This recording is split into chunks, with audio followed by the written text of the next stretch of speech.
build my sales pages for my digital products on Squarespace, but I link that Squarespace sales page to my Flodesk checkout, and it only takes seconds. Here's how I do it.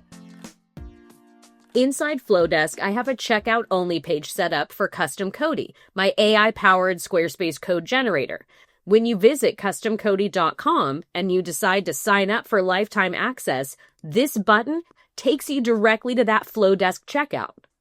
All I had to do was grab the link from Flodesk by copying this option here, and then inside Squarespace, anywhere I have a button that's supposed to link to Custom Cody, that button links to the URL for my Flodesk page right here.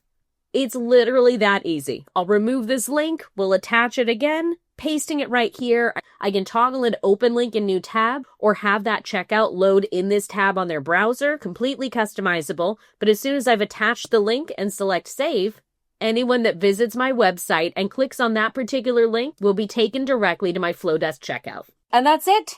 Quick, easy, done. For more tutorials like this, head on over to insidethesquare.co/Flodesk.